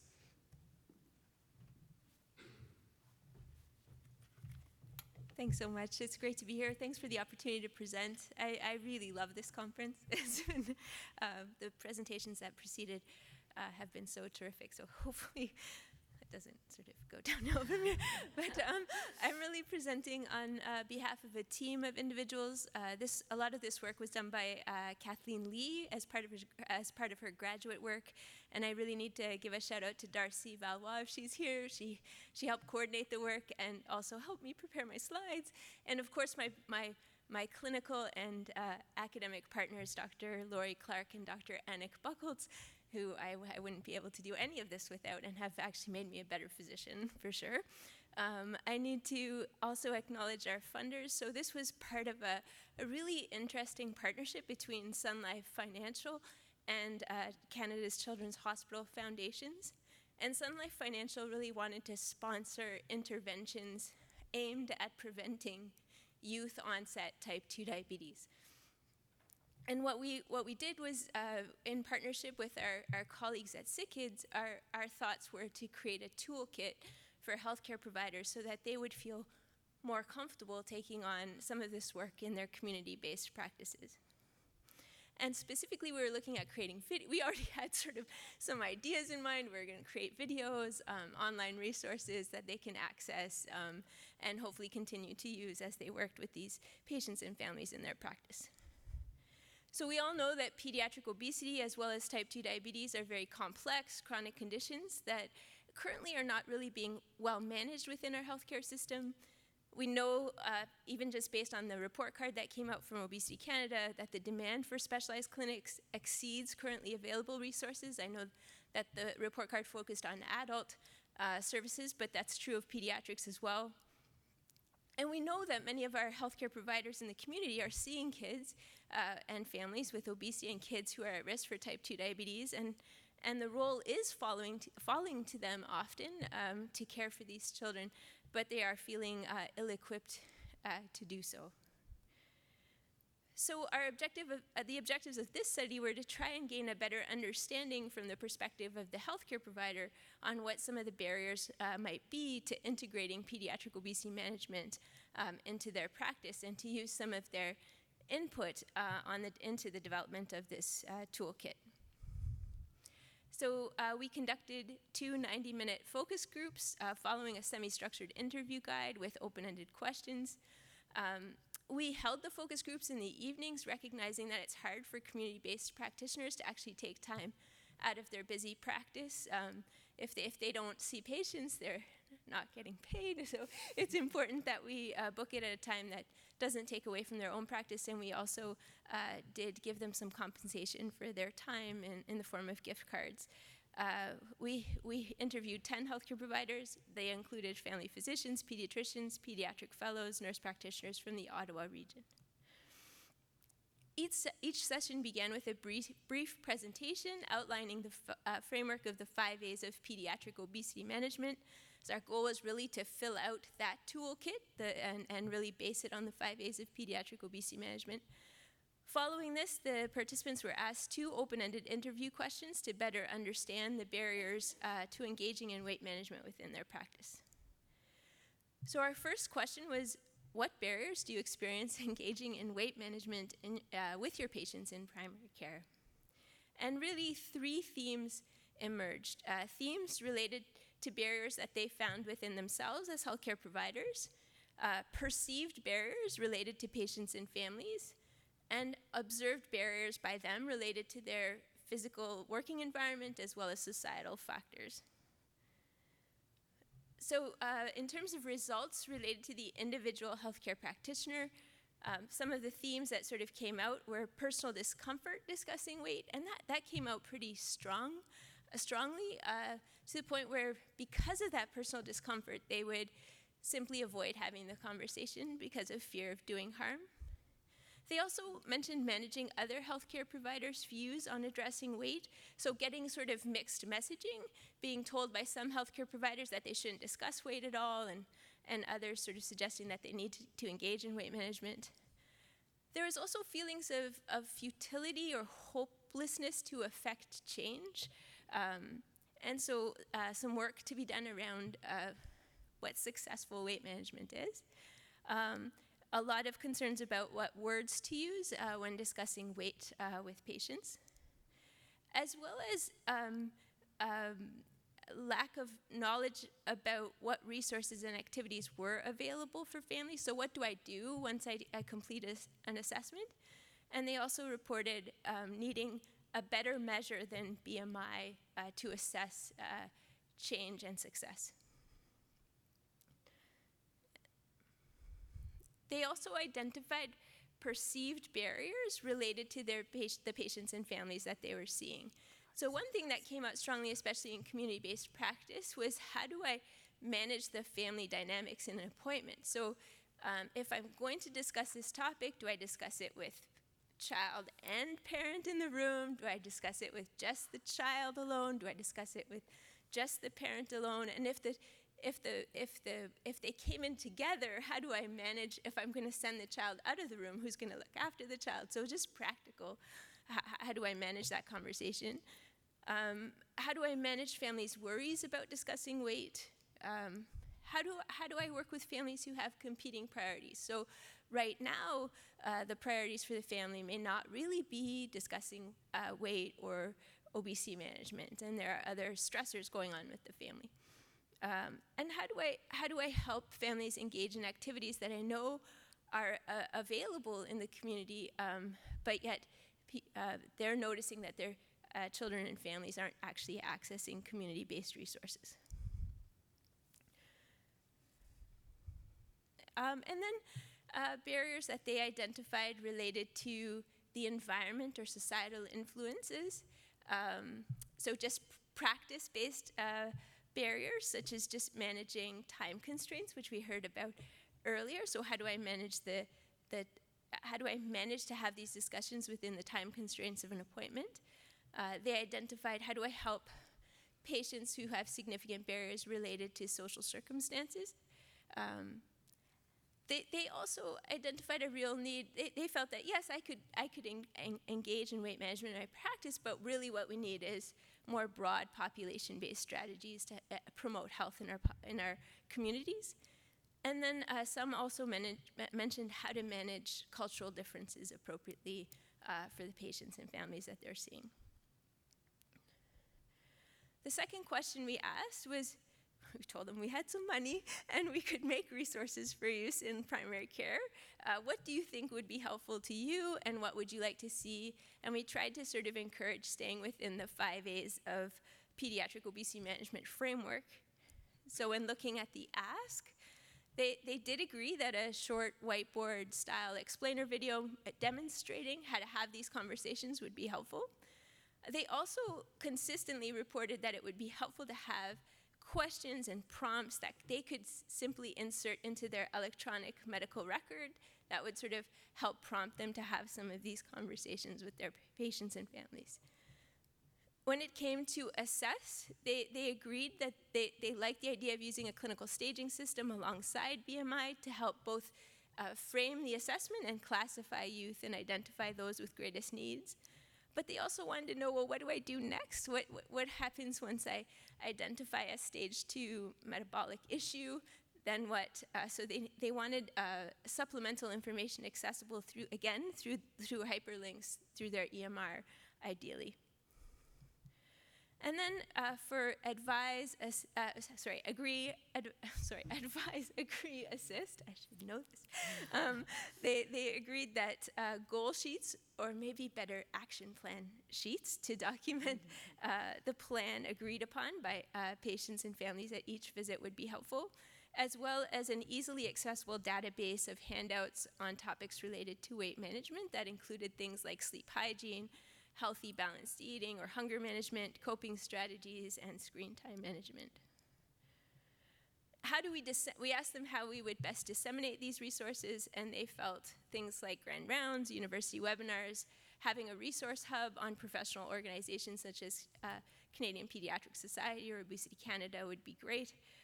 And they also agreed that sharing resources through social media would be helpful. So based on discussions with healthcare providers, they did give us some really valuable information regarding perceived barriers and need for development of resources. All of the informants indicated that improving the quality of services for children and adolescents with obesity is an issue of high importance, urgency, and priority for them, which was really nice to hear. So they want to do this work, but they just need some support in doing it. What has happened as a result, and we've got a lot more work to do, is we have created some whiteboard videos, Weight Science 101, just to sort of frame things for them in terms of the science of body weight regulation. The second video is a word about BMI. So what does BMI mean? What does it not mean? And we've got a whiteboard video that was developed by our Sick Kids colleagues on Ask. And then we've got assess, advise, agree, assist, and one putting it all together so you can watch an entire clinical interaction within sort of an 8-minute period, which is hopefully helpful to them. So so that's the conclusion of our study.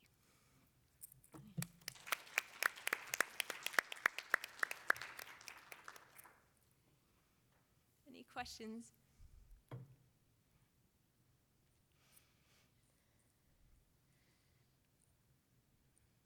Hi, Stasia, that was great. I'm sure you knew I was going to ask a question about this. What do you think, how can we best help healthcare professionals manage it in the moment? So you and I have spoken a lot of time about making resources and things like that.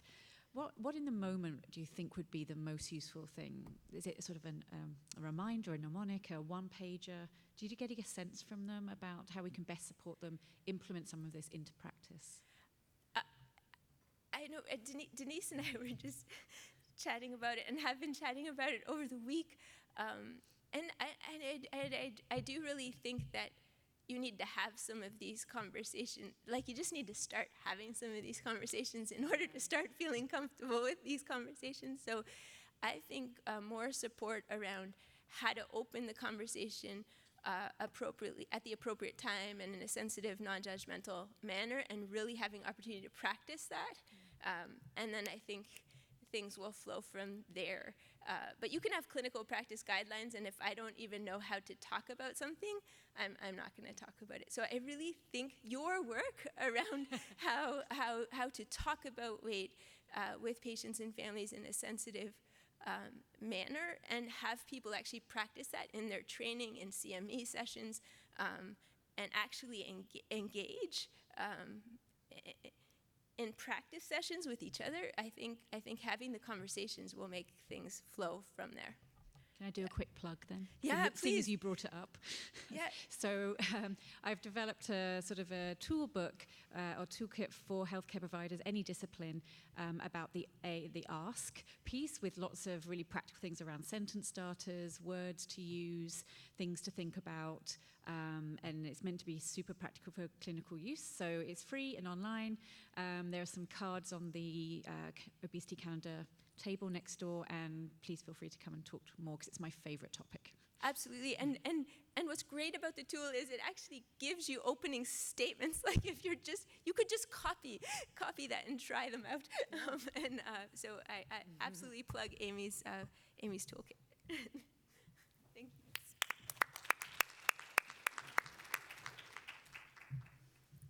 Thank you, Stasia. I think that was absolutely wonderful. And I think your session, your talk uplifted our afternoon session today. So thank you for that. Our last speaker for tonight is Dr. Sarah Kasi, and she's from University of Alberta. And her topic for tonight, this afternoon, is weight loss greater than 20% with liraglutide in individuals with BMI greater than 50. Thank you very much.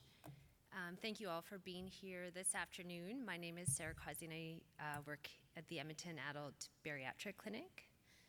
Today I will speak to weight loss in excess of 20% using liraglutide in individuals with BMIs greater than 50. My disclosures include Novo Nordisk and Bausch Health. We know that individuals with very high BMI, for instance, greater than 50 kilogram per meter squared, are often excluded or underrepresented in clinical trials.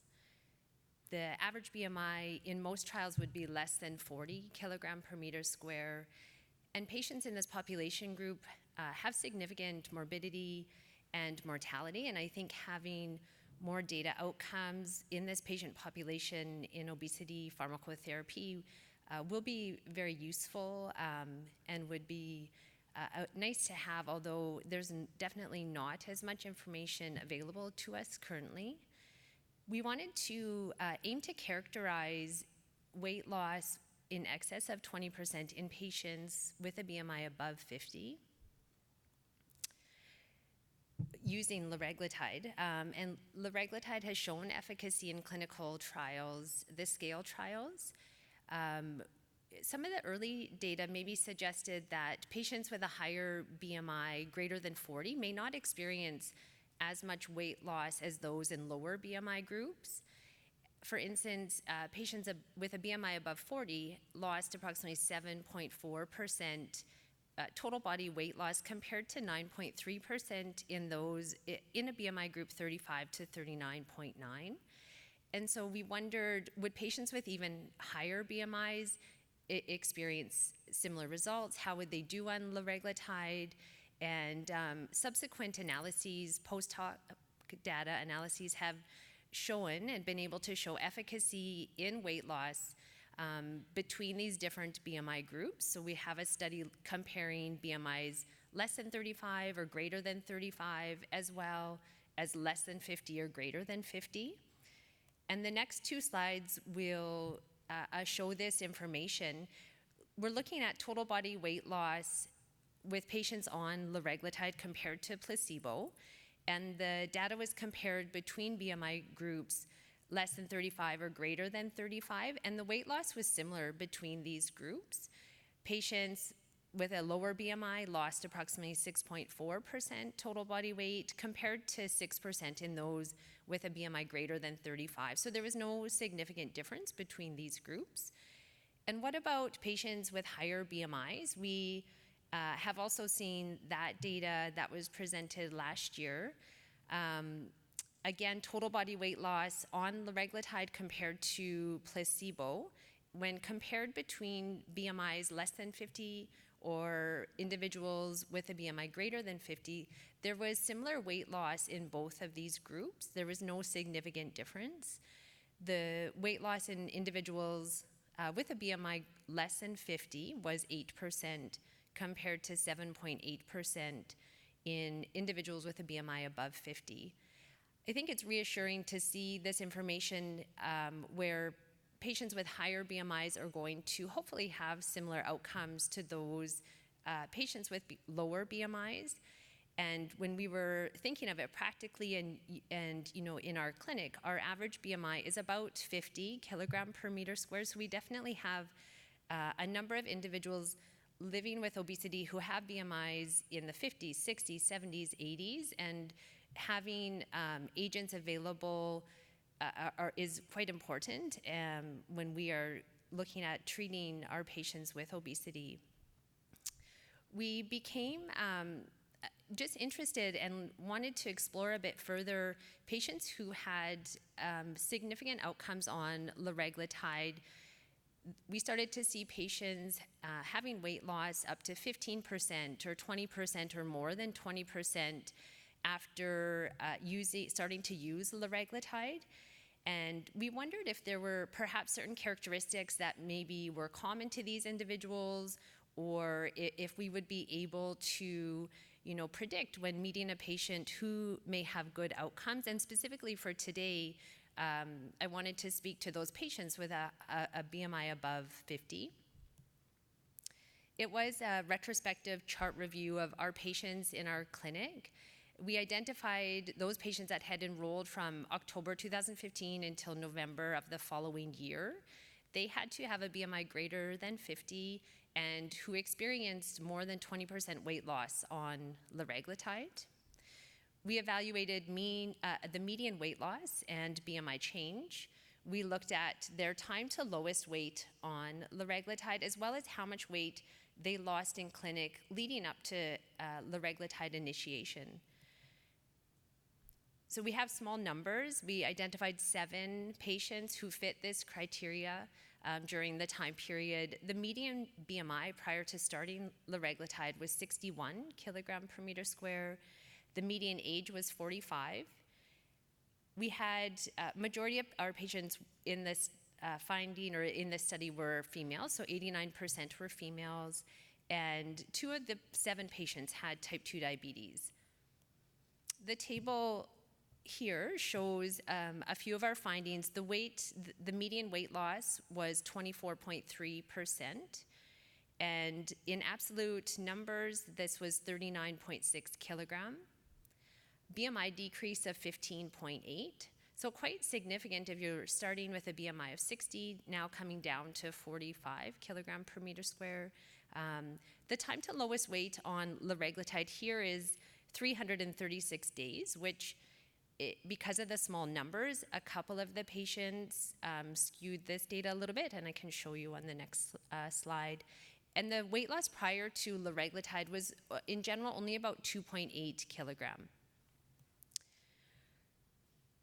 Hopefully, the graph here will help summarize a little bit the weight change from a patient's initial assessment in the clinic to their lowest weight on liraglutide. We're looking at percent weight change on the vertical axis and time along the bottom. Every individual line represents one patient, and the initial dot, the first dot, is their initial assessment in our clinic. The second dot on each line is when the patient started liraglutide, and the final dot is their lowest weight on liraglutide.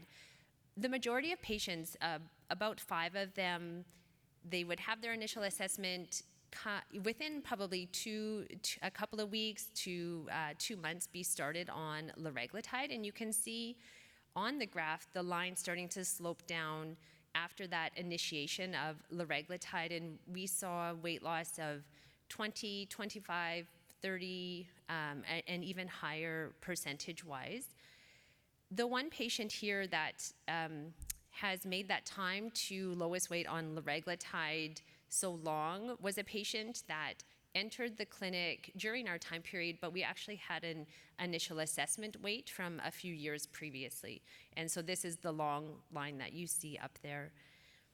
Those patients that have experienced more than 20% weight loss on liraglutide do have a few things in common that we haven't fully analyzed yet, but some of the common things that stood out and their characteristics were 100% of these patients were tracking their food intake. They were journaling, either using a phone app like MyFitnessPal or using a pen and paper journal. Most were tracking their protein and caloric intake. Generally, we found patients were reporting about 1,000 to 1,200 kilocalorie intake. They were all taking part in some sort of physical activity that was, again, self-reported.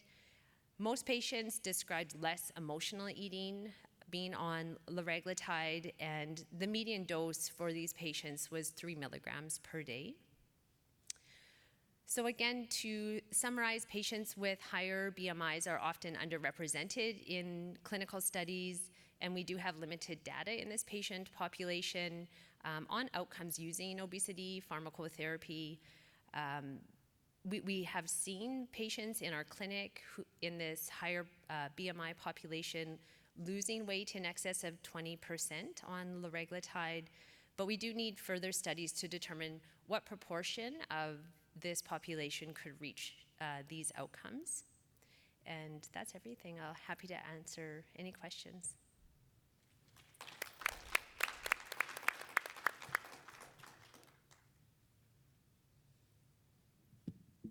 Thank you for your presentation, and I think you address a very important issue about validate the efficacy of the medication in patients with a higher BMI. If I understand well, you didn't have a control group. No, we didn't. It was just a retrospective chart review, more out of our curiosity, you know, trying to look at these patients who have done really well. Could we identify anything that might help predict for other patients who could have similar outcomes? Just for you know, your discussion in your second sentence, yes. When you see that there is 20% weight loss with the medication, it's not only with medication.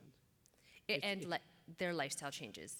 Yes, Yeah. every lifestyle changes, or I think you have to be careful when you spell that, because it's not only on the medication. So you don't know yet if the portion attributed to the medication versus behavioral change. So. Yeah, absolutely. And we're lucky in our clinic. The patients all have access to dietitians and you know, interdisciplinary group as needed. Definitely, yeah. Sarah, thank you for a fantastic presentation. Thanks. I love that you're looking into the BMI greater than 50 population, because that's an underexplored group where we need to understand and gather more information. You mentioned that the median dose was 3 milligrams. Were there people taking more than 3 milligrams? No, there was one patient, their maximum dose was 1.8, but with the calculation, it still came out to be 3. Okay. Yeah. Thanks.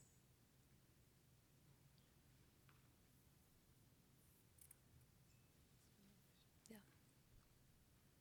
Terrific study. Thank you very much, Sarah. So the patients have a BMI of greater than 50, some I imagining of 55 and such. So 20% is an incredible amount of weight loss, bariatric surgery weight loss. But their weight is likely still going to be in the bariatric surgery range. Were there some that had bariatric surgery after this? Were they using Lyra in prep for the surgery? What? Yeah, there were, I think from this group, 4 of them went on to subsequently have bariatric surgery. So a lot of them, it was, like you mentioned, in preparation for patients to even be able to have bariatric surgery. We would be using the medication, lifestyle changes. Some patients may have even ended up going on to Optifast prior to their bariatric surgery if their BMI was very high. So I believe 4 of these patients went on to have surgery. The one patient lost 70 kilograms, and she did not go on to, this is just one of the patients that stands out looking at her information, she ended up not going on to have bariatric surgery because she had done so well. And seeing they lost so much weight already, how much weight are they going to lose with the bariatric surgery? So Sarah Chapelski can answer that for you tomorrow. But we wondered, if you've done so well with liraglutide leading up to surgery, what are your outcomes, you know, compared to those who have not had a significant weight loss before bariatric surgery? So that, but Sarah can answer that. And one final question from me: your curves. If we go back to the diagram with your curves, they look like they're just going down. There wasn't a plateauing. There didn't seem to be a stop. Can you explain that if you could? Maybe I went too far. I think too, because there's only 3 weight points on here, we went down, so when they started liraglutide to their lowest weight, that was the end collection point. So if we went back now, you know, maybe some of the patients have plateaued or regained or lost further with bariatric surgery. So it's hard to say what, the trajectory was of those patients. And sorry, one absolutely last final question. I'm fascinated by the 20%. I understand the 20% was because that's bariatric surgical weight loss, and you were interested in that. what is the percentage of weight loss period with all of your patients with a BMI greater than 50? Like, is it the same as what, because it's 8 to 10% is liraglutide weight loss. So did you get that as well? Or because you showed us other data showing that it's about 7.8%. Did that happen?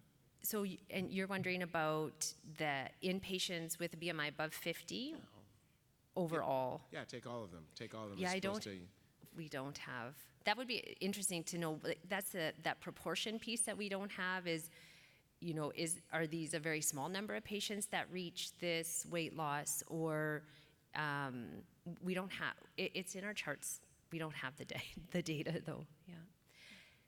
Yeah, I know, the proportion-wise, there was one semaglutide trial where they had a liraglutide group, and those individuals, so there was about 4 to 5% of patients lost more than 20% in that trial. That was a dose-finding semaglutide trial. So those patients in a clinical trial setting, they reported 4% reached greater than 20% weight loss with liraglutide. Thank you very much.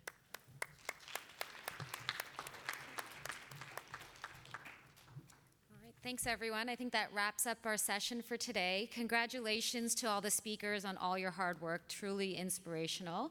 And thanks for sharing it with us.